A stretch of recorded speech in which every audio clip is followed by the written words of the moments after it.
pidieron que hiciera la historia de cómo llegó este modelo de la sofisticación a la Argentina, de cómo se instaló.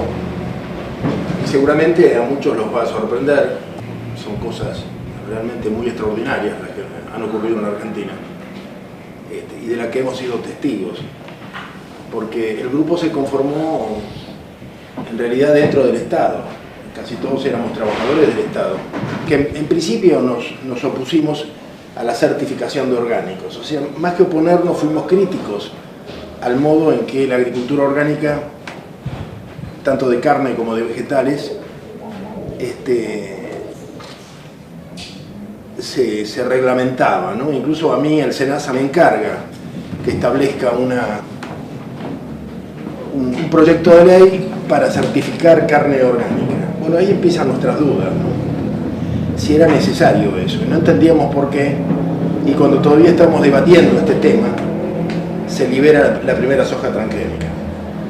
Y a través de Héctor Huergo, digamos, porque a veces hay que saber apreciar a los enemigos, sobre todo los enemigos más lúcidos, ¿no? Como Grobo Patel, como Héctor Huergo, como Jorge Castro, uno logra entender qué es lo que está pasando, ¿no?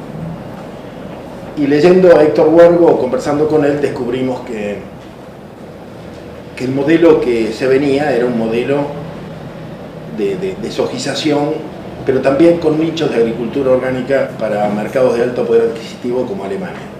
O sea que una cosa era complementaria de la otra. O sea, los que trabajan para las corporaciones no le hacen asco a lo ecológico si entra dentro del negocio de ellos, ¿no? A tal punto que el único puerto limpio, ecológico de la Argentina es de Cargill. Siempre ha sido así, ¿eh? Es uno de los muchos puertos que hay en el ancho espectro de puertos de Rosario. Es de Cargill y es para agricultura orgánica. Con lo cual,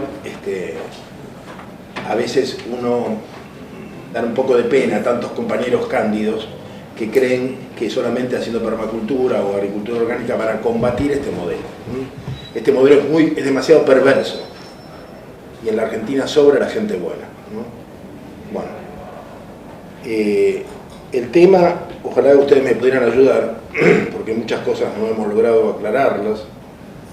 Nosotros tenemos información que en el 82, cuando la campaña electoral, donde se daba por seguro que ganaba el peronismo y no Alfonsín, tengo testimonios de gente que en los últimos días recibió el plan agrario de Luder, el candidato, y a través del teletipo, que era lo que había entonces, llegaba desde las oficinas de Monsanto.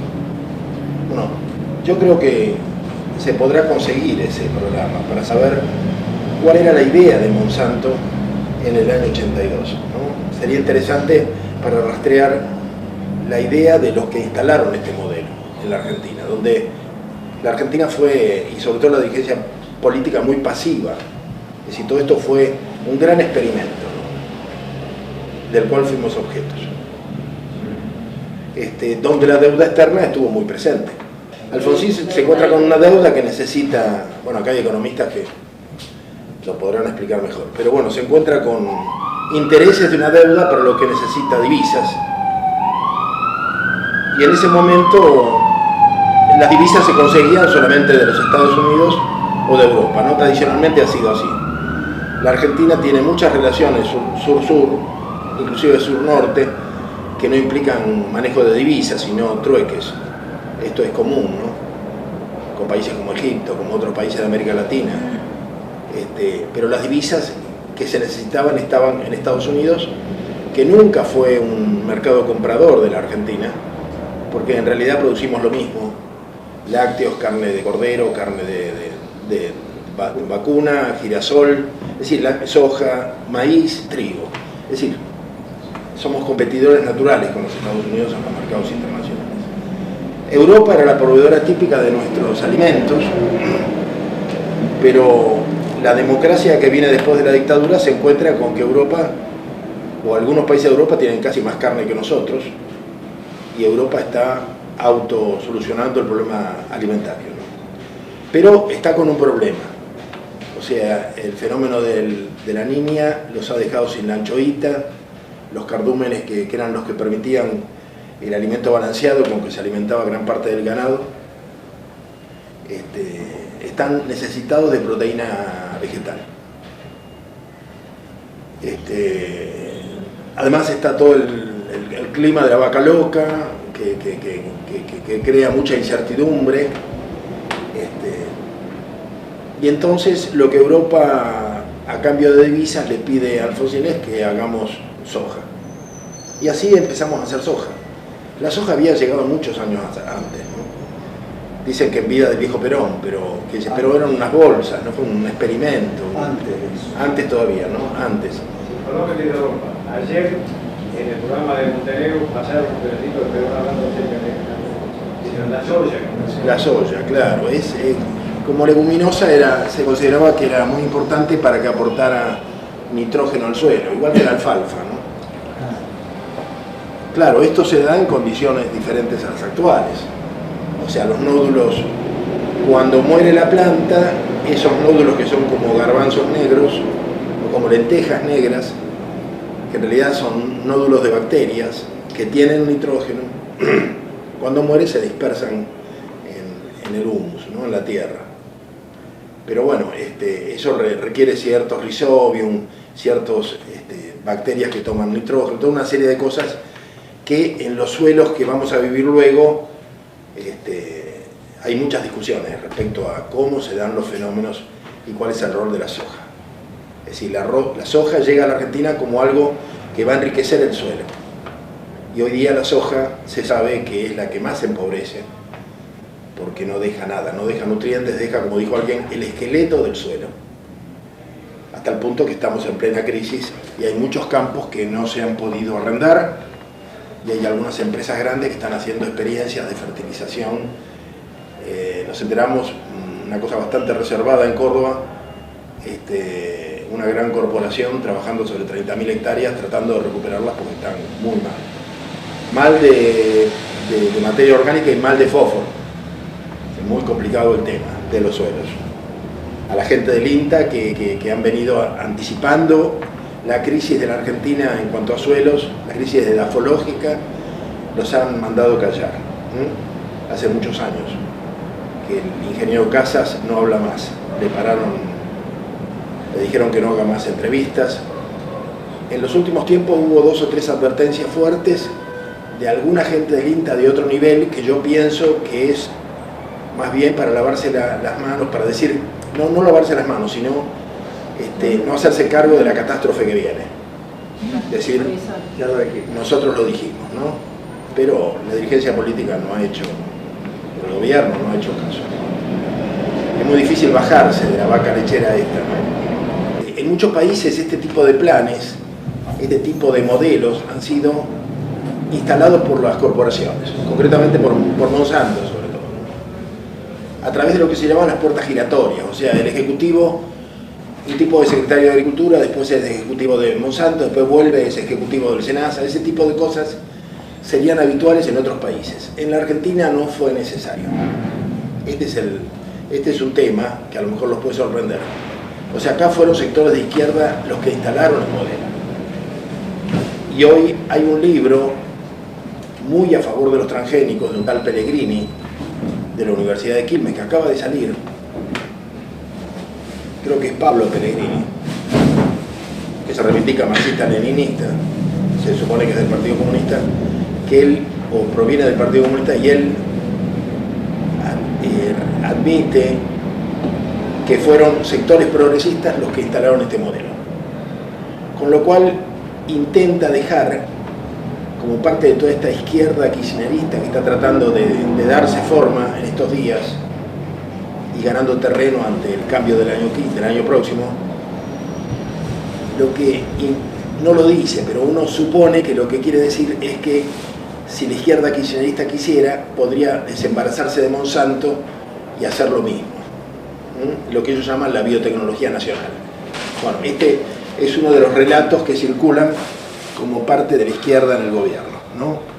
Pero bueno, en aquel entonces, en los años 90, el grupo que instaló el modelo, que yo no sé si Menem tenía conciencia, Menem creó condiciones generales, Tampoco sé si Cavallo entendía bien lo que estaba pasando, supongo que estaba conforme con lo que pasó.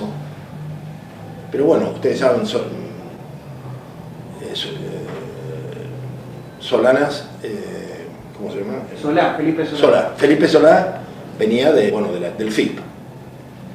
Y después el grupo de Chacho Álvarez, ¿no? La revista Envido. El presidente del INTA en ese momento era Félix Sirio, con un hermano desaparecido por Montonero, él exilado en Costa Rica, donde estuvo en el ICA, Instituto Interamericano de Cooperación Agropecuaria, donde se formaron muchos cuadros de izquierda para el modelo de la globalización.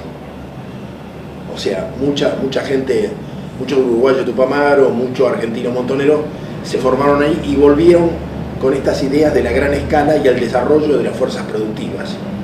O sea, que les permitía conjugar su marxismo con esta propuesta, ¿no? Este era el discurso. Héctor Huergo viene del trotskismo, del grupo Posadas. Jorge Castro también, viene de Abelardo, creo. Fernando Vilela es un hombre que ha tratado de pasar inadvertido, el decano de la FAUBA. No sé de dónde proviene. Fue un hombre decisivo, el decano de la Facultad de Agronomía de la ciudad de Buenos Aires. Ayer en La Nación salió un artículo de él. Sí, él sigue actuando. Fue un hombre decisivo porque permitió la formación masiva de cuadros. Y había un profesor en la FAUBA que durante 8 años, ingeniero agrónomo, miembro del PC también, durante 8 años formó, desde la cátedra de suelos, formó sucesivas camadas de ingenieros agrónomos.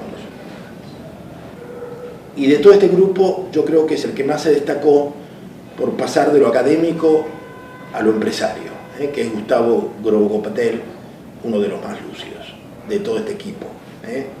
Después tenemos un conjunto de biotecnólogos del Partido Comunista, como Moisés Burachik, que todavía es presidente de la CONAVIA,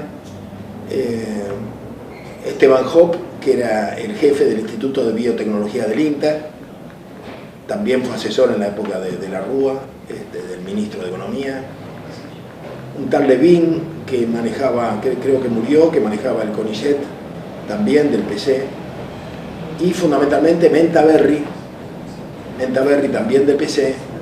Yo me acuerdo que hablé en aquel entonces con uno de los economistas del equipo de Solá, y le pregunté qué iba a pasar, ¿no?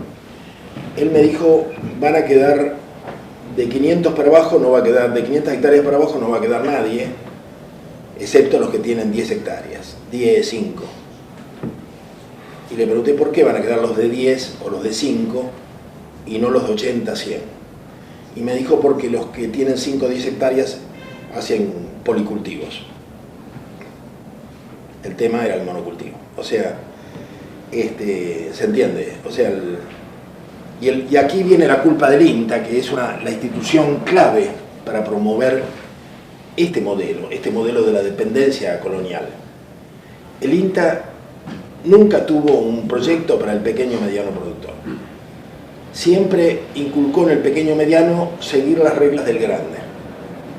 Y eso es la mejor manera de conducirlo al fracaso, al pequeño. Porque el pequeño, hay que pensar un modelo para el pequeño. Y lo peor que puede hacer el pequeño o el mediano es el monocultivo. Entonces, cuando el pequeño se fundió, el INTA, que está al servicio de cualquier política, de cualquiera, porque tiene un abanico que contempla todas las variables, cuando el pequeño llegó al poblado, al barrio obrero o a la Villa Miseria, después de sucesivas caídas, le ofreció el plan Pro Huerta. El INTA siempre tiene una propuesta, tiene una mentalidad absolutamente empresarial, ¿no? Otras instituciones de investigación rural no trabajan así, tienen marcos éticos. Esto yo lo he hablado en Canadá con otra gente, y ellos tienen marcos éticos. El INTA no. El INTA está para el que sea, ¿no? Y fundamentalmente para el rico, ¿no? Para el grande. Sobre todo a partir de que en la época de Menem el Estado paga la luz y paga el sueldo básico y el resto lo pagan las empresas. Entonces los que determinan las líneas de investigación y de trabajo son las empresas, inevitablemente, ¿no? y esto se fortaleció con el FREPASO, porque se formó una fundación, el Argerinta, para aumentar el negocio de nuestros investigadores, ¿no? El modo de comercialización, de convertir todo en mercancía, propio del clima de la globalización, ¿no? Bueno, empezamos a partir del 96, que se aprueba la primera soja transgénica, con un gran apuro, porque venía la época de comprar la semilla y se le estaban dando largas. Solar la prueba contraviniendo sus propias reglamentaciones que implicaban el acuerdo previo del SENASA. No espera con el acuerdo de la CONAVIA y de la Dirección de Mercado, aprueba en la soja transgénica. La gente del SENASA se enteró por los diarios, estaban haciendo el borrador, me lo dijeron ellos mismos cuando investigamos. Nosotros siempre nos preguntamos cómo habíamos pasado, porque ese primer año se siembra, había 1,5 millones de soja, pero de soja convencional, y pasamos a tener 3 millones al año siguiente de soja transgénica. Siempre nos preguntamos cómo se había logrado esto, ¿no? Realmente era un misterio porque nadie hablaba del tema. Hasta que alguien nos dio la pista de que en Federación Agraria se habían multiplicado las semillas de Monsanto. Bueno, lo dijimos y tuvimos una fuerte réplica de Bussi, que nos tachó de mentirosos públicamente.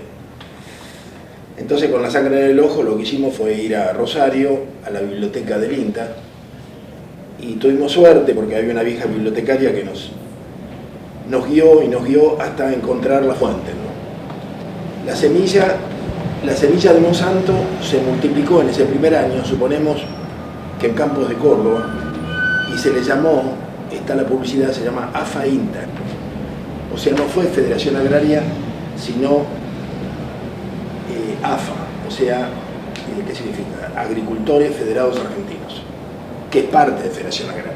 O sea, Bussi tenía razón, era media verdad. En realidad, él sabía quién había sido, pero no se puede decir que haya sido Federación Agraria. Fue AFA la que, suponemos que en Campos del Viejo Volando, multiplicó las primeras semillas transgénicas, lo que permitió que diéramos un salto en la producción de soja transgénica. Recordemos que había 13 millones de hectáreas de tierra hipotecadas en el Banco Nación. O sea que la Argentina, los agricultores estaban en una situación muy difícil. Recibieron la soja como una panacea, y a partir de entonces fue una locura. Me han contado en pueblos del sur de Santa Fe que los novios brindaban por la soja, en vez de brindar por la felicidad de la pareja, se brindaba por la soja. Los gringos pobres se acostumbraron a hacer un viaje anual a España, a Europa, y por supuesto, como el gobierno que había alentado este modelo en ningún momento previó alguna forma de reinversión de esas fabulosas ganancias, que se podría haber hecho perfectamente, y lo que hubo fue un alza tremenda del precio de la tierra, que llegó a $10.000, $15.000 la hectárea o más. Actualmente en Mercedes a un compañero le han pedido 50.000, claro, un campo chico, ¿no? $50.000 la hectárea. ¿Qué pasó? Que lo habitual en los chacareros, que era cuando tenían ganancias reinvertir en tierras, esta vez no se pudo hacer. Y entonces nació el ladrillo de soja. Miles y miles de departamentos en Córdoba, en Rosario y en Buenos Aires, casas de departamentos que están totalmente vacías. Ustedes lo pueden ver de noche. No hay ventanas encendidas, son departamentos de los ojeros. Está lleno, en Córdoba está lleno. Aparte de que cada hijo tiene un departamento, pero además hay inversiones muy altas inmobiliarias. El alza del precio de la tierra también llevó a que no tuviera sentido hacer ganadería extensiva como se hacía, porque la única manera de obtener alguna ganancia era hacer soja. Entonces el ganado se corrió hacia ciertos lugares donde se amontonó en una especie de chiqueros que se llamaron corrales de engorde o feedlot. Y de esa manera los argentinos pasamos a comer una carne horrible, no nos dimos cuenta, no quisimos verlo, pero la carne que comíamos alguna vez no existe más. La grasa es otra, el aceite omega es otro, las consecuencias sobre nuestra salud han sido muy impactantes, tampoco lo queremos ver. Es un tema del cual no se habla. Todo un problema porque yo creo que está todo el mundo implicado. Cuando nosotros pensamos que a poco de andar vino el 2001 y instituciones de muchísimo respeto en la Argentina se dedicaron a dar soja transgénica a los pobres. Y todavía es un tema del cual nosotros lo hablamos hasta con el cardenal Bergoglio. Se callan, lo hablamos con el responsable, que era Casareto. Hice no entender, pero la gente que lo asesoraba sí entendía muy bien porque eran sojeros. Y a los pobres durante muchos años se les dio soja.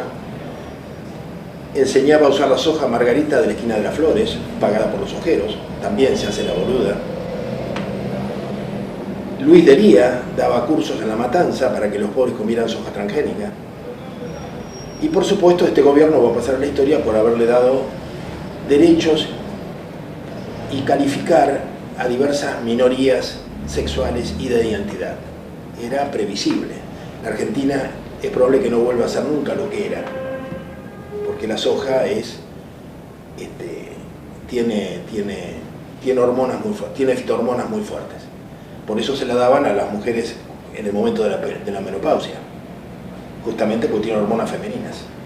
Y acá a muchísimos niños se le dieron soja como único alimento 3 veces por día, durante mucho tiempo. Así que, y nosotros lo advertimos, y los nutricionistas lo dijeron, y el común miró para otro lado. Y nosotros hablamos con las más altas autoridades de la Iglesia, del Rotary, de algunas organizaciones judías, que a mí me dijeron, mira, tenemos que llenar la panza con lo que sea. Cuando yo busqué la gente de izquierda del judaísmo, me dijeron esto, y yo les dije, me equivoqué, tendría que haber hablado con los judíos de derecha. Porque ahí se vio claro. Digamos, gracias a la soja, al despoblamiento masivo del territorio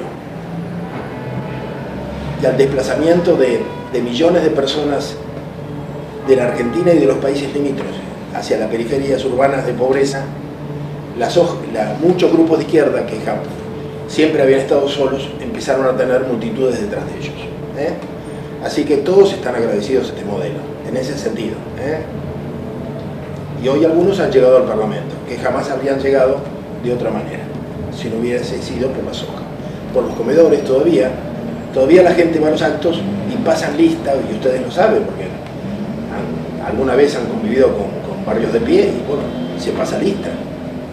Y no es de los peores, pero esto es habitual. Y esto es algo muy duro, porque es la consecuencia de un modelo que ha destruido a la gente. Bueno, en fin, este es un tema. Han pasado muchos años, desde el 96 hasta ahora, y el país ha cambiado notablemente. Las periferias urbanas de pobreza están en todas partes, en Resistencia es terrible, en Córdoba ni hablar, en Tucumán, en Jujuy. Yo estuve alguna vez en Alto Comedero cuando llegaban los primeros hombres de la Puna. Hoy son ciudades, por supuesto, ciudades donde gobierna gente como Milagro Sala, ¿no? También es un producto de este país, de la soquización, del autoritarismo. Y bueno, y estamos aquí en un país que se configura en un marco que ahora empezamos a ver que es muy similar al de otros procesos de América Latina. O sea que la globalización, que no quisimos aceptar como algo diferente a lo que conocíamos, durante años siempre nos decían, no, es lo mismo, es el capitalismo. Bueno, la globalización es otra cosa. La globalización es algo muy particular, porque, yo registraría 3 cosas muy importantes. Una, que los ejércitos de algunas potencias están decididas a preservar las fuentes de energía a cualquier precio, ¿no? El caso de Irak, de Afganistán, hoy día de Rusia en Ucrania, el gas. No, ahí no vacilan. Ellos saben bien que el cambio climático viene junto con la declinación de los combustibles fósiles y están dispuestos a poner sus ejércitos al servicio de preservar las fuentes de energía para ganar unos años más, en el sistema industrial. Esa es una. Lo otro es el poder financiero. El poder financiero tremendo. Bueno, acá tenemos el caso cuando se hizo el hosting, el casting de presidentes en el hotel Bear, ¿no? con el Consul of America, y bueno, ellos determinan quién y qué va a hacer en el gobierno, ¿no? Y por último, la aparición de China, que me parece decisivo, y que buena parte de la izquierda latinoamericana se ha negado a ver, o siguen insistiendo en que es como una hermana mayor y que China nunca va a significar una vocación imperial. Lo dijo Fidel, lo dijo en Uruguay Eleuterio Fernández Huidobro, el mismo Mujica, lo ha dicho mucha gente. Y sin embargo China nos ha colonizado absolutamente. Porque en buena medida China está invirtiendo en toda América Latina, ahora invirtió en Ucrania. China ha comprado enormes extensiones de tierra en Ucrania, que es una de las granjas del mundo, ¿no? Pero en América Latina es evidente que las necesidades de China, del coloso chino, son inabarcables. Entonces necesita materias primas, para lo cual está el extractivismo y la megaminería, y están los commodities, para lo cual está la agricultura en escala. La Argentina intentó lo que se llama un acaparamiento de tierras en la provincia de Río Negro, ¿se acuerdan ustedes? Sobre 300.000 hectáreas. Que esas propuestas van también con trasplante de población. En China hay 150 millones de campesinos pobres que China no tiene cómo solucionar, y que se ha decidido hace mucho que o van a África o vienen a América Latina, ¿no? Necesita sacarse esa población de encima porque no tienen capacidad de incorporarlo a los sectores medios en que se han propuesto, ¿no? Ganar a gran parte del campesinado y de la clase obrera. En África han comprado enormes extensiones que le llaman acaparamiento de tierras, land grabbing, y bueno, y ahí trasladan gente en gran cantidad, ¿no? Y hacen cultivos como también lo hace Alemania y otros países, Taiwán. O sea, en África se compran tierras y es como que dedican su espacio al urbano o a lo tecnológico, y la huerta la tienen en África, ¿no? Entonces producen en África todo lo que necesitan para el mercado interior. Bueno, esto es la globalización y cuesta entenderlo, ¿no? China, bueno, una de las últimas acciones fue comprar más de la mitad de Nidera, o sea que hay dos de las grandes empresas exportadoras argentinas que ya son chinas, Nidera y Noble. De todas maneras, Cargill sigue siendo la primera exportadora de la soja argentina, pero también pensemos que Cargill tiene excelentes relaciones con China. Cargill en los años 80, con dinero del Banco Mundial, se encargó de modernizar todos los puertos chinos, que eran puertos en los que el grano se cargaba al hombro de los estibadores, como en esas pinturas de Quinquera Martín, y Cargill los convirtió en granarios, y con dinero del Banco Mundial. O sea que Cargill sabía y se preparaba para lo que venía. Todo eso está en un libro que nosotros publicamos de este mismo autor, que se llama Cargill, el gigante invisible, y que está en nuestra página, ¿no? El PDF está en nuestra página porque el libro está agotado. Nosotros lo editamos hicimos la traducción y lo editamos aquí. Todo este problema de que la izquierda instalara este modelo, enamorada del desarrollo de las fuerzas productivas y enamorada del tamaño de las cosas. Esto es lo peor. Porque siempre dijimos que lo pequeño es hermoso, pero hay un sector de la Argentina que piensa todo lo contrario, que lo grande es hermoso, ¿no? Y un sector de la izquierda latinoamericana piensa así. Por eso el respaldo de Fidel a las políticas de Kirchner con respecto a la soja, que dijo que hay un discurso de él en Venezuela que dice, bueno, voy a ser el primero en respaldar el modelo argentino de la soja. Es más, días pasados, el expresidente Lula viajó a Cuba nada menos que con Maggi. Maggi es el más grande sojero de Brasil y por lo tanto del mundo. Fue gobernador del estado de... me parece que es Mato Grosso. Es un sojero impresionante. Y fueron juntos a Cuba, se entrevistaron con Raúl Castro para sugerirle a Cuba mejorar sus cultivos de soja transgénica. Sí, yo entiendo que cuesta mucho comprender qué está pasando en el plano ideológico. ¿Cómo se llegó a esto? Fernando Vilela, el ingeniero Fernando Vilela, era el decano de la FAUBA. La FAUBA fue uno de los lugares donde se creó, donde se establecieron los primeros grupos de ingenieros agrónomos, los equipos que este modelo necesitaba. Ahí directamente Cargill, Monsanto, Nidera aportaban a las cátedras, directamente. Y en los últimos años la gente iba a visitar las plantas de Nidera de Cargill y salían todos con gorritos, pecheras, banderines, bueno. Y todo eso fue permitido por Fernando Vilela. Pero bueno, a nosotros nos llamó la atención que entre el estudiantado de la facultad había dos grupos, un grupo conservador y un grupo de izquierda, que se llama el FANA, se sigue llamando el FANA. Nosotros apelamos a ellos para que nos ayuden a entrar en la boca del lobo y trabajar estos temas dentro de la facultad con los profesores. Nos dijeron que no, que en todo caso que estaban dispuestos a que hiciéramos un encuentro, por ejemplo con Grobo Patel o con otros, porque ellos querían escuchar las dos campanas. Dijimos que no, las dos campanas no, que no nos íbamos a sentar con los grandes ojeros porque no queríamos legitimarlos. Y como grupo, lo hemos dicho muchas veces, no quisimos sentarnos con ellos porque si la vida nos ayuda, queremos vernos alguna vez sentados igual que los genocidas del proceso, por lo menos a los que condujeron este proceso, este modelo.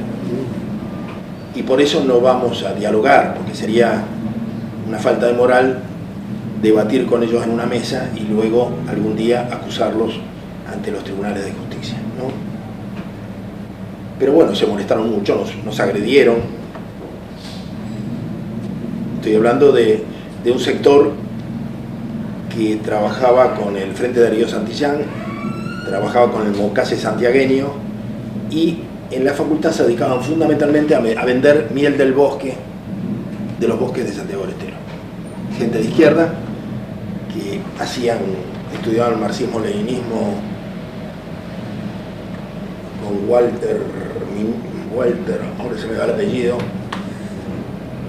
en esa misma época en que nosotros estábamos peleando dentro de la Secretaría de Agricultura el tema de la soja, ellos estudiaban marxismo, iban sucesivas camadas a formarse a Córdoba. Bueno, hoy son los que se sientan con los ojeros en la línea tuya, junto con el Mocase y con el movimiento Vite. Entonces es como que también se han ido sacando las caretas, ¿no? Porque nosotros en aquel entonces, hablamos con ellos, le dijimos, usted tiene que comprender, cuando el común de la izquierda joven de la Argentina, los grupos piqueteros, se movilizaban por los ranchos quemados de Santiago del Estero, nosotros decíamos, esperen, el problema no es en Santiago del Estero. El problema en Santiago del Estero es la expansión de la frontera agropecuaria. Pero la expansión de la frontera agropecuaria se da porque aquí hay una fuerte inserción, un enclave sojero que se expande. Entonces, si nosotros nos preocupamos por lo que está pasando en la frontera, en el límite, a la vez estamos despreocupándonos de cómo desactivar este modelo. Y podría llegar a ser un distraimiento, ¿no? Una acción distractiva. Bueno, era eso. Es decir, el Mocase era Gardel. Y toda la izquierda hablaba del Mocase y se campesinizaron con el Mocase. Hoy el Mocase se sienta con los ojeros a negociar. Pero era previsible. Siempre fueron cómplices. Entonces, el tiempo nos ha dado razón en muchas cosas, ¿no? Es decir, para que entendiera entre vino y vino, una vez se lo traté de explicar en Trapazón con un dibujito. Le dije, esto es como en esas películas norteamericanas en que alguien puso una bomba nuclear en un tren que va por dentro de una ciudad. Y los generales fijan un radio y dicen, hasta aquí va a llegar la explosión. Bueno, vos estás en el límite, le dije, y tenés todo el derecho del mundo a pelear en el límite por tu gente, me parece bien. Pero estás impidiendo que nosotros tomemos el tren y desactivemos la bomba. Porque tu gente en la facultad no solamente es funcional, sino que se opone a los grupos como nosotros que estamos en contra del modelo. Los grandes cerraron filas con el gobierno a través de la devaluación, que les multiplicó las propiedades que tenían en soja, pues la soja está valuada en dólares y ahora el dólar vale mucho más plata, o sea que los que tenían silo bolsa en un día doblaron su dinero, ¿no? Y liberaron dólares, el gobierno respiró, pero el resto del campo argentino, que hoy tiene su tierra malograda, que ya no le cierran los números, porque los insumos que utiliza también tienen un alza muy importante, que están produciendo menos soja cada vez por la pobreza del suelo, ellos han quedado muy mal, ¿no? Es un momento para hablar con el campo y tratar de, en muchos de ellos, despertar un sentimiento de proyecto de país, ¿no? El problema es que en general el campo sigue el liderazgo de los exportadores, de los acopiadores y de los exportadores, ¿no? En una oportunidad en la Universidad de Córdoba alguien se paró y me dijo, usted tiene razón, pero yo prefiero pelear con Cristina y no con mi acopiador. Cristina pasa y el acopiador queda. Y hay que tener en cuenta estas reglas del hombre de campo, porque tiene razón, el otro queda. Entonces, si uno quiere el apoyo, tiene que asegurarle un respaldo. ¿Se entiende? Además del liderazgo natural.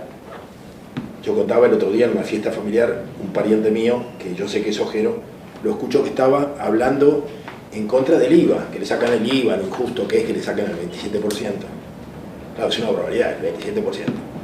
Pero yo, para provocarlo, me metí en el corrillo y le digo, mira, no solamente te sacan el IVA, te sacan también las retenciones, que en realidad tendría que pagar el exportador, porque las retenciones son un derecho a la exportación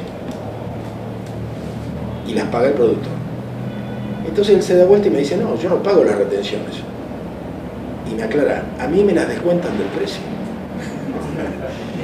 Y se dio vuelta y siguió, yo me quedé boca abierta y siguió conversando. O sea, claro, no lo siente porque no lo ve, porque cuando le pagan las hojas ya le descuentan, el acopiador le descuenta a él el derecho de exportación y no lo ve o no lo quiere ver, porque no quiere conflicto con el acopiador, que generalmente es el exportador.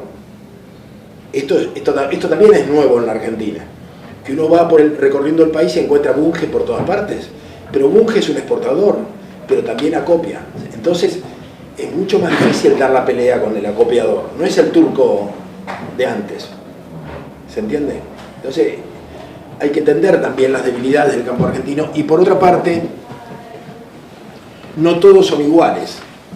O sea, nosotros siempre destacamos que hay mucha gente del campo argentino que mantiene un pequeño plantel de lecheras o de rodeo para carnes, en la esperanza de encontrar una nueva oportunidad que ahora no tiene, y lo financia y lo subsidia haciendo soja en el resto del campo.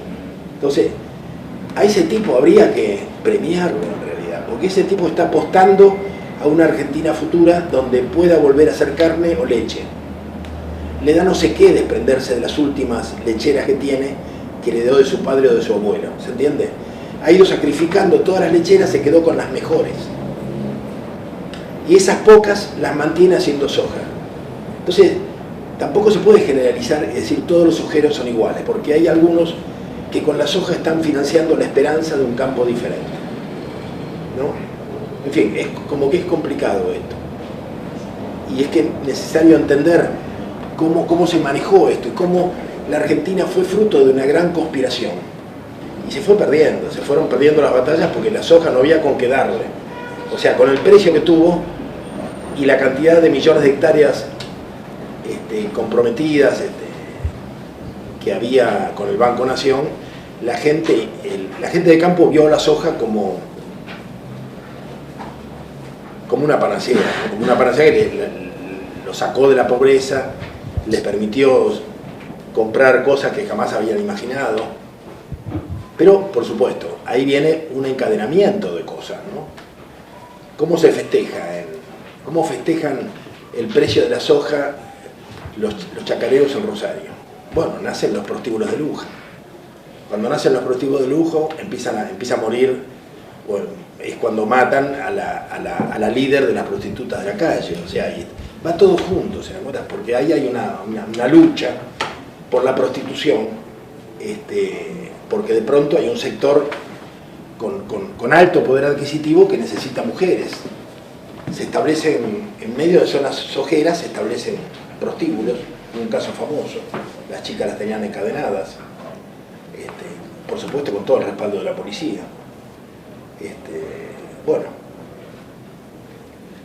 además los camiones, que lo único que dejan es el servicio sexual, porque en general los brasileños que vienen a buscar soja hasta traen su comida, no gastan nada, excepto mujeres, ¿no? Y entonces, bueno, y ahí viene la trata, y esta situación enorme de la trata en la Argentina, que compromete a numerosos funcionarios, ¿no? Y que cuesta mucho vincular con el modelo de la soja. No sé por qué, es como que no quieren, como que cuesta entender las relaciones en la Argentina, ¿no? Un compañero nuestro dice que en el país del fracking primero se hizo un fracking cerebral. En la Argentina cuesta mucho vincular las cosas entre sí, ¿no? Entonces, cuando uno las relaciona, parece que es Gardel, porque siempre dicen, me partiste la cabeza, bueno, porque estamos vinculando cosas, ¿no? Cosas que vienen, que no es tan difícil enlazarlas, ¿no? Y comprender cómo se configura esto, ¿no? Y el relato kirchnerista sigue hablando de un enfrentamiento entre la oligarquía y el pueblo nacional y popular, ¿no? Es un relato realmente absolutamente equívoco, ¿no? Pero bueno, ha costado mucho desmantelarlo, ¿no? Hemos tratado, ahora justamente hemos tenido varias reuniones con Horacio González, aceptando la polémica que en el último documento de Carta Abierta ellos propusieron, no aceptan debatir con nosotros.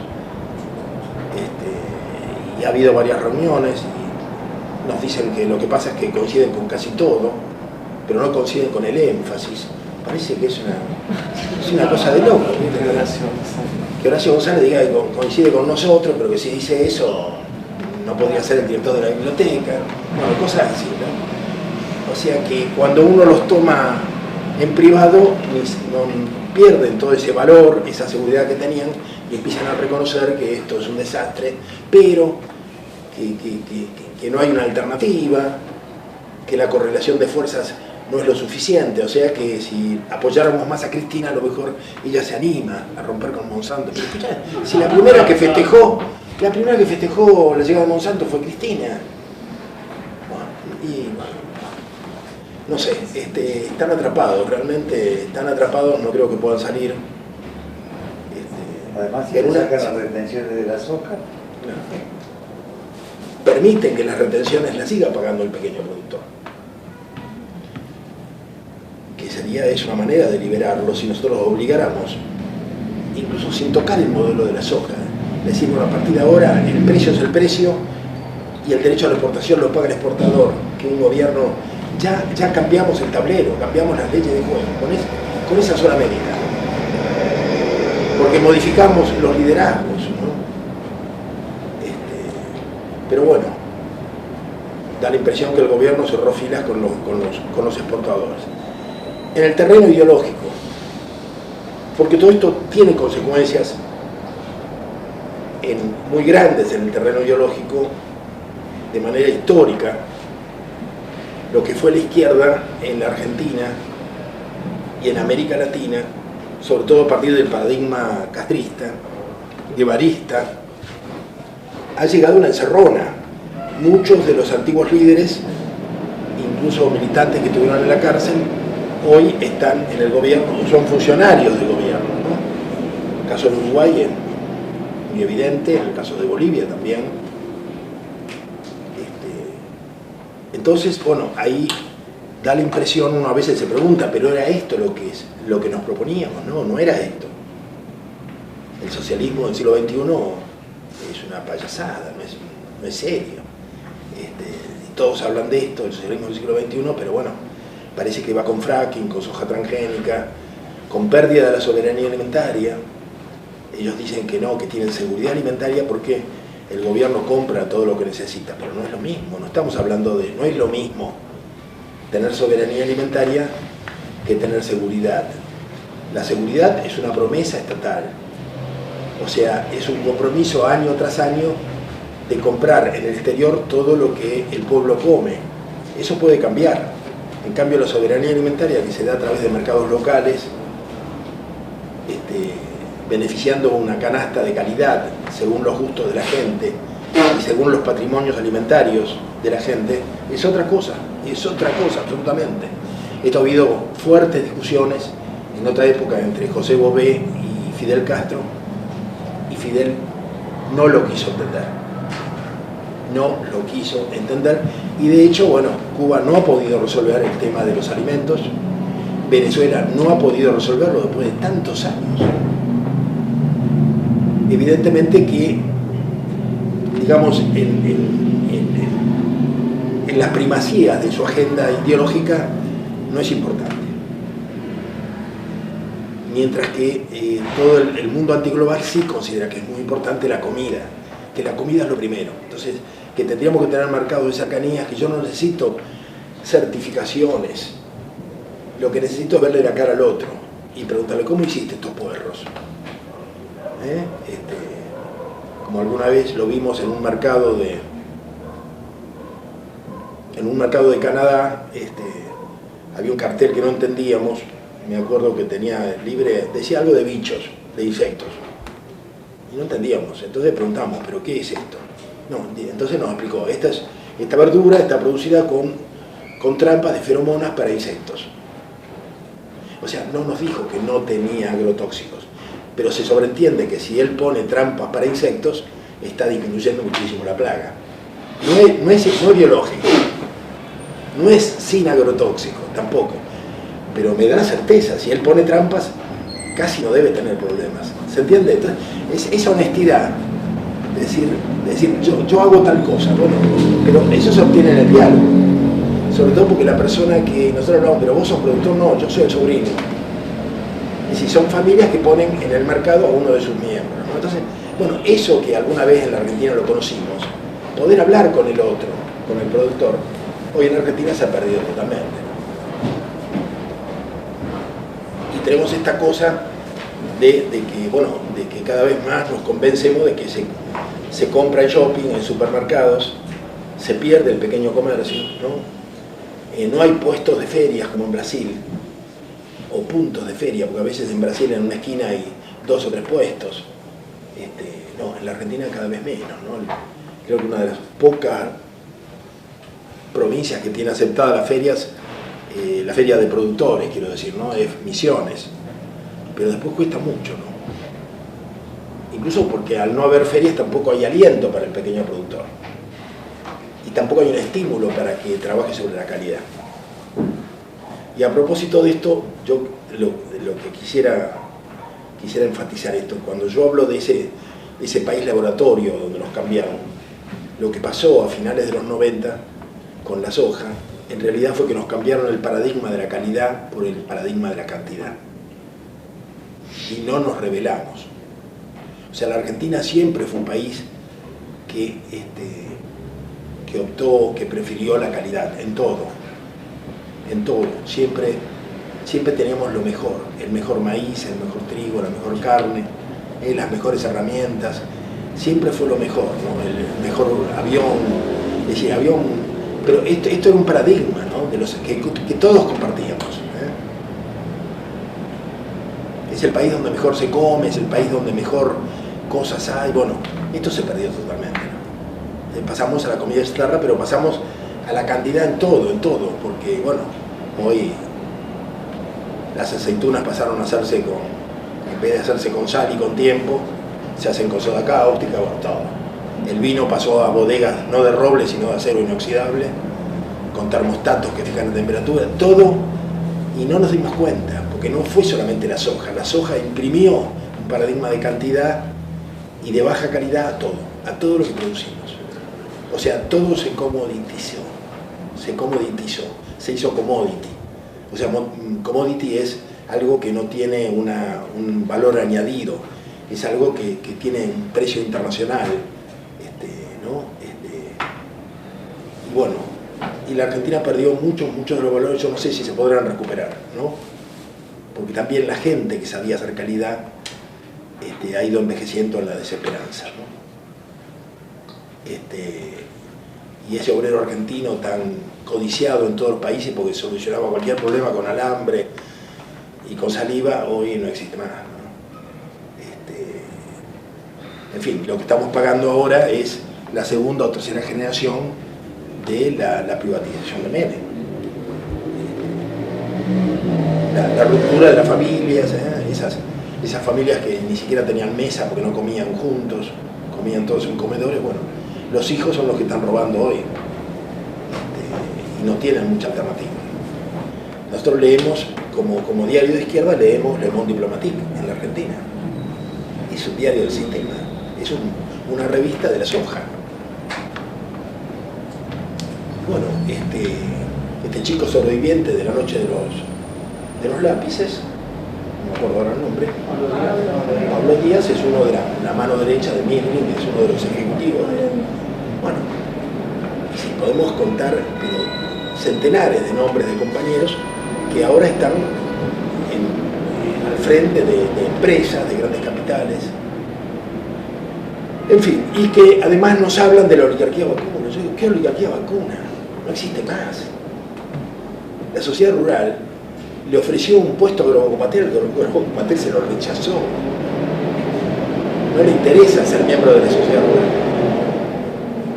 Si el negro Ibarra, cuando estaba de intendente de Buenos Aires, cuando le ofreció los cines a la sociedad rural, se vio cuál era el negocio. Comían de la mano o sea, ya no viven tienen el museo genealógico, o no sé cómo se llama, de los grandes toros, y ese es su fuerte, porque tienen un archivo sensacional, y tienen nombres patricios, y se han quedado con los cascos de sus estancias para hacer turismo internacional. Pero hoy la nueva oligarquía es sojera, sin lugar a dudas, y no es de origen patricio, es de origen inmigratorio reciente, y muchos tuvieron relación en la época de la dictadura militar, comenzaron a hacer dinero, como los Grobos, que vendían fardos y vendían para remonta, y los camiones pasaban 2 y 3 veces por la balanza, que era de ellos. Bueno, todas estas cosas que son comunes en el campo, sobre todo cuando se trabaja con los milicos, y así empezaron a hacer su dinero, ¿no? Y bueno, y después esta nueva oligarquía tan lúcida, quizá porque venía de la izquierda, descubrieron cosas extraordinarias como el pool de siembra. El pool de siembra es un esquema realmente extraordinario, ¿no? El pool de siembra a veces no eran más que 2 o 3 ingenieros agrónomos que no tenían una ocupación fija y que simplemente le empezaban a juntar la cabeza a todos los pequeños y llegaban a un acuerdo con los contratistas de herramientas, con los acopiadores, ¿se entiende? O sea, fueron intermediarios, pero que consolidaron un esquema de producción fantástico desde el punto de vista del modelo. Porque además compraban en mercados virtuales, el Roundup y el 2,4-D y todo lo que necesitaban a precios muy inferiores. O sea, no se podía competir con los pools y los pools se impusieron. En este momento los pools prácticamente se han retirado del negocio de la soja, lo cual indica que la cosa declinó muchísimo, ¿no? Estamos en un momento muy difícil. Se va Cristina y la soja deja de ser lo que fue, ¿no? Y vamos a ver qué pasa. Y el problema es qué hacemos con los suelos degradados, ¿no? Sí. Pero ¿por qué decís que se va Cristina y pasa de las hojas y los precios internacionales más o menos se mantienen altos? Sí, pero los suelos no son los mismos, los insumos son mucho más caros. Están variados. Están deforestando. Hay mucha pérdida, mucho deterioro. Sí. Y ha llegado a un techo. Se dice también, China anticipó que si ven nos va a seguir comprando soja, no va a ser a la velocidad creciente en que venía comprando. O sea, se ha llegado a un techo. Parece que lo que viene ahora es el fracking. Claro, hay otras formas de... Sí, por la necesidad enorme de combustibles fósiles. O sea, siempre es comprometiendo, hipotecando el futuro de los argentinos. Muy fuerte. Bueno, pero en definitiva, en el plano ideológico, acá lo que se está dando es que mucha gente no puede dejar de abrazar la modernidad, sobre todo en la Argentina, ¿no? Esta cosa de que a lo mejor nuestros antepasados italianos, de que siempre tenemos que tener un hijo doctor y vamos para adelante, ¿no? Y esta cosa de creer en el progreso que nos han inculcado ha sido muy fuerte. Es muy fuerte en Carta Abierta, es muy fuerte en otros sectores, y cuesta abandonar la idea de progreso. Cuesta abandonar la idea de que las tecnologías de punta son buenas. A todos en algún momento nos han fascinado las tecnologías de punta, ¿no? Desembarazarse de esa idea cuesta. Reaprender a vivir de una manera simple cuesta. O sea, la idea de que antes nuestros padres todos tenían quinta en el fondo, y eso se lo ve, durante mucho tiempo se lo vio como algo regresivo, como algo despreciable, ¿no? ¿Quién no tenía un limonero o una planta de laurel? Y si hubo una etapa en la cual todo eso hay que depender del supermercado, ¿no? Entonces estamos cada vez más dependientes, cada vez es más vulnerable la sociedad argentina, ¿no? Esto es lo que vemos. Los políticos, los funcionarios son gerentes de un país empresarial, de un país que el poder no está aquí. En los 70 nosotros pensamos que el poder estaba aquí. No, el poder ya no está en la Argentina, el poder se maneja de afuera. Entender cómo proceder en un país gerenciado, ¿no? Corporativo, globalizado, ¿no? Donde la gente hace muchos años que come comida chatarra y lógicamente el intelecto no es el que teníamos. No es el que teníamos. Hay una desesperación por tener una obra social porque todo el mundo necesita médicos. Antes no era así. Cuando comíamos sano no íbamos nunca al médico. Ahora vivimos en el médico, ¿no? Pero es el tipo de sociedad que hemos construido, que nos han construido para limitarnos, ¿no? Nosotros no terminamos de entender, por ejemplo, el modo en que se le ha puesto la misma tasa de retención al trigo que a la soja. Con lo cual llega un momento que vamos a tener que importar trigo. Porque en época de trigo lo que se hace es un barbecho, o sea, se deja descansar al campo. Lo que pasa es que no se lo deja descansar, sino que como tiene soja guacha, que es resistente al Roundup, lo que se hace es se echa 2,4-D. Entonces en invierno, si ustedes han viajado por el interior, han visto los campos marrones. Bueno, están en barbecho, se les llama barbecho químico, porque le echan 2,4-D, que es un veneno terrible, mata hasta las lombrices. Entonces, ¿cuándo se podría estar haciendo trigo? Bueno, este tipo de cosas a veces uno no termina de entender, porque hay mucho de desconocimiento. Pensemos una cosa, el kirchnerismo viene de la Patagonia, no maneja el tema de la soja. maneja el negocio de las maquinitas, del petróleo, de la pesca, de la minería. Punto. De la prostitución. Es una ovejita por ahí. Claro. Cuando llegan a Buenos Aires, no, ni oveja. Bueno, pero cuando llegan a Buenos Aires se encuentran con la vaca atada. La soja le dan miles y miles de millones de dólares para hacer política, para hacer lo que quieran. Lino Barañao es un hombre que también viene del Partido Comunista, es el ministro de Ciencia y Tecnología, un ferviente biotecnólogo, nanotecnólogo, o sea, cuando nosotros digamos los campos están exhaustos por la soja, él va a decir hay sistemas de nanotecnología que los tienen, de fertilización con nanotecnología para solucionar. O sea, sobre campos extenuados por la sojización, en otros lugares del mundo están haciendo con fertilizantes nanotecnológicos y están haciendo monocultivos de eucaliptos. O sea, de mal en peor. El campo extenuado por la soja se podría recuperar con la labor personal del viejo chacarero, de un labriego, de jóvenes campesinos que trabajen la tierra. Hay que bostearlo, hay que meter animales que bosteen y trabajar la tierra de una manera más o menos ecológica. Pero para esto hay que vivir en la tierra y trabajarlo en una pequeña escala. O sea, la tierra siempre tiene una posible reparación si se le meten animales rumiantes que bostean y si se la trabaja con amor. El problema es que esta gente lo que menos se le ocurre es meter gente en el campo. Van a meter eucalipto, cualquier otra cosa. En los últimos tiempos nosotros advertimos algunas cosas muy extrañas. El movimiento Evita con Pérsico a la cabeza en realidad era una agencia de empleos, sobre todo cuando lo presionan a Felipe Solá.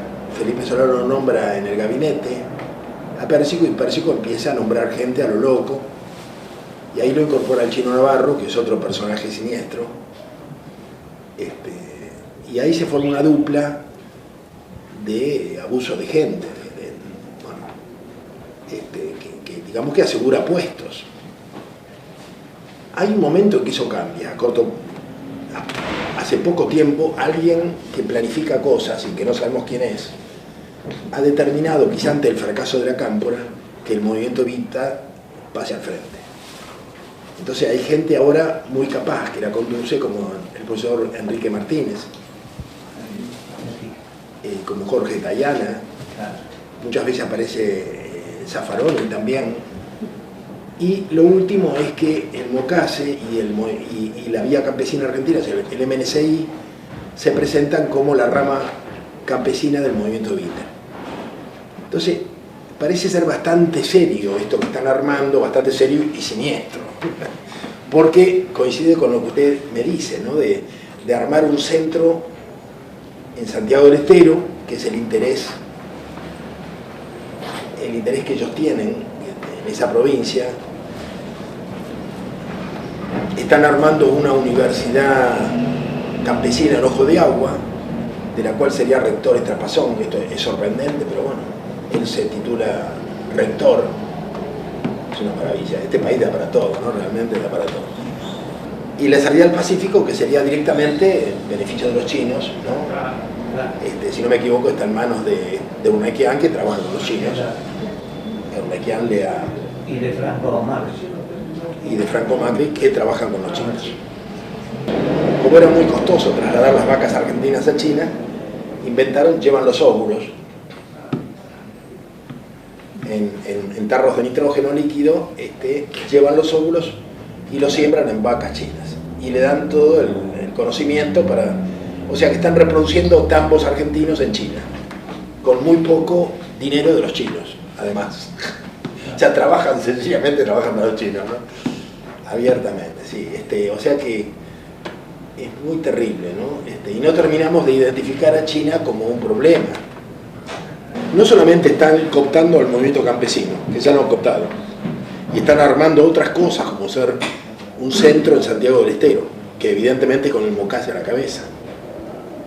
Van a lanzar una ley de semillas, o sea, todo esto es, yo creo, para crear una situación de hecho ante el nuevo gobierno, de tal manera que el nuevo gobierno no puede hacer nada más que seguir la corriente.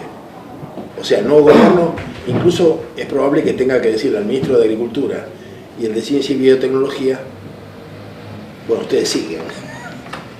Así, yo creo que están armando las cosas para que pase eso, no importa quién sea. Scioli, Massa, o ellos están tirando mucho la candidatura de Milani. Milani viene muy fuerte, preparándose como candidato del kirchnerismo, ¿no?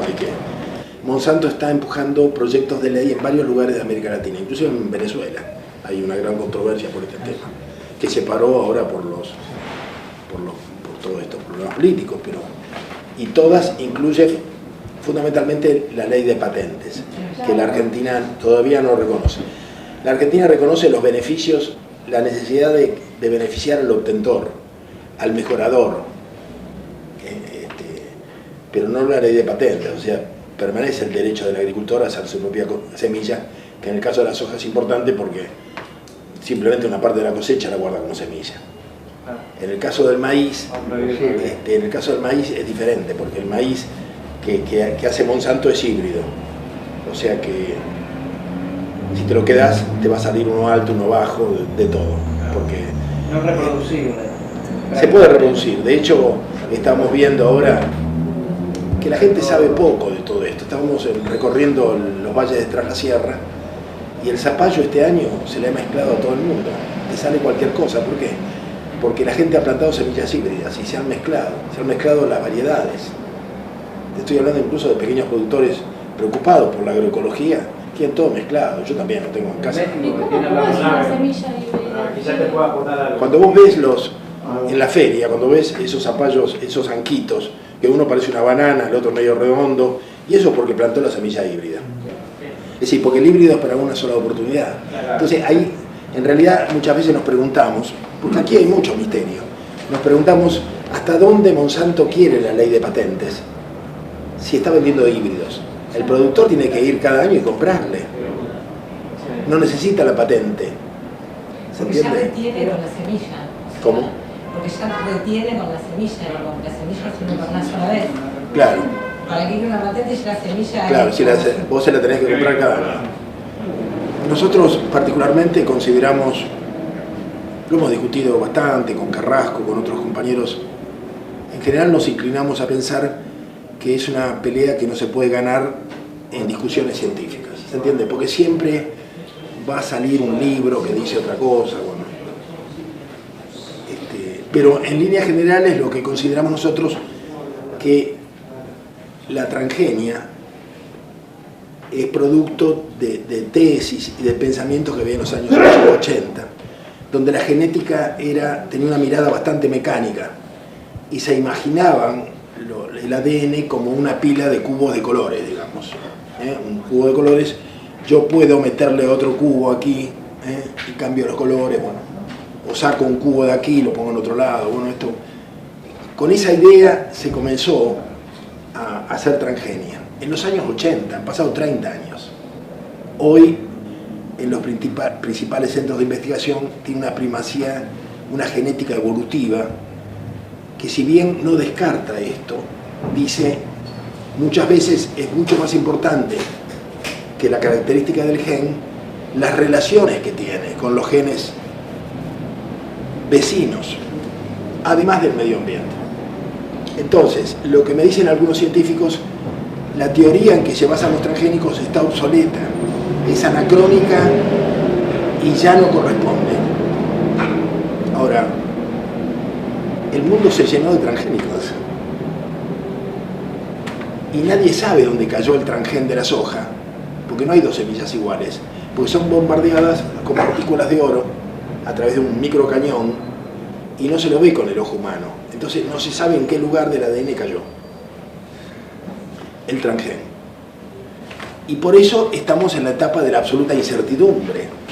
Entonces, ¿qué pasa? Lula gana en todo Brasil con una dirigencia de Río Grande do Sul, pierde en Río Grande do Sul. ¿Por qué? Porque quemaron campo, porque quisieron ver la cosa de los transgénicos como una cosa política, como la quiso ver Evo cuando dijo que los que comían se hacían maricones, y todo el mundo se puso en contra, porque no entiende de qué está hablando. Es una actitud oportunista, sin ser ecologista, tratar de hablar de esto para hacer política barata. Entonces pagan un precio nuestros políticos por esto.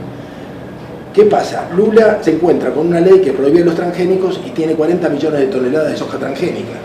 Entonces saca una ley excepcional, dice, por este año se vende soja Trangano. Al año siguiente tenía 150 millones y no la pudo parar. Pero después le gusta, igual que a Néstor. Después le gustó el negocio. Entonces, ¿qué pasa? No solamente viajó con Maggi y ahora a Cuba, sino que puso al frente de la FAO a un hombre excepcional del Partido de los Trabajadores y a la vez de los agronegocios, que se llama Da Silva. Y él se ha ocupado de cooptar a los campesinos en todo el mundo para el agronegocio. Entonces, y la relación entre estos movimientos campesinos nuestros y la FAO es estrecha, es muy estrecha. Y desde ahí vienen las directivas. Y lamentablemente es la globalización. Y lo que se cocina aquí se cocina en todas partes. Y los que dan la pelea en Colombia, digamos, son sectores orejanos, digamos, ¿se entiende? Y todos los que estamos dando la pelea son sectores orejanos.